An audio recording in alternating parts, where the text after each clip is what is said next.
Shameful, absolutely shameful, completely inexplicable, this business of dithering within the government. This is not our only report tonight on the man-made tsunami. At least 1,000 people are feared to have died in the devastation in the Uttarakhand hills unleashed by the ravaging Ganga.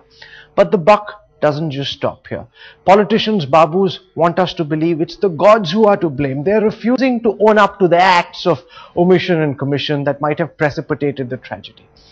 Headlines today now digs out an unseen government report commissioned by the Geological Survey of India, which forewarns of the tragedy lurking in the hills of the Kedar Valley.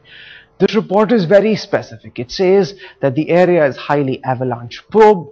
It talks about the possibility of cloudbursts, and it urges the government in writing to relocate some of the establishments around the Kedarnath temple to a new zone about 1.5 kilometers away from the temple. That report came several years ago. What happened after this report? The government simply put the report away in lock and key. Dust gathered on the report. Unabashed construction continued around the temple, and tonight we are suffering the consequences. Take a look at this.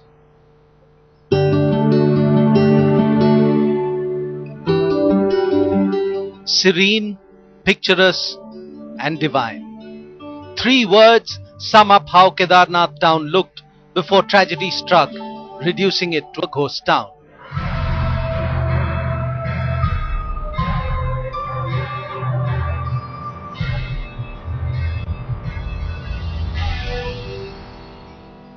An adamant government insists it was an act of God and not their doing that cost close to 1,000 lives. Cloudburst over Kedarnath is not man-made. But Headlines today has dug out an exclusive report that nails government's guilt. A report that foresaw disaster. This confidential report, filed by Geological Survey of India in 1994, flies in the face of successive Uttarakhand government who kept sitting on an ecological bomb waiting to explode in Kedarnath Valley. The report states Kedarnath town has no scope for further congestion. The area on the right bank of Mandakini is not suitable for any civil structure. Any further expansion, even on the left bank beyond the iron bridge, should be done with extreme caution, and that any further expansion of the town should be done in a relatively safe zone.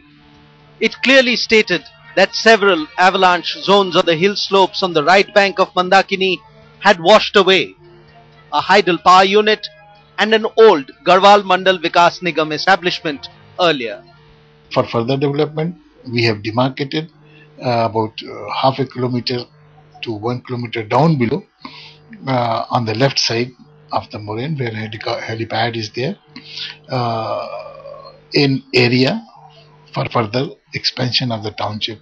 And had that been done, today when I saw the photographs of the damage, that was the only area which was left which didn't have a single boulder or access to the water.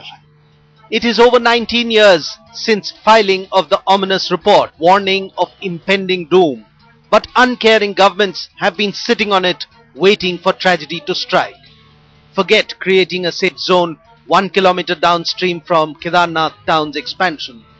Government even ignored warnings banning construction in the disaster zone, which is now reduced to dust and rubble. With Deepak Sharma, Shujoy, Headlines Today.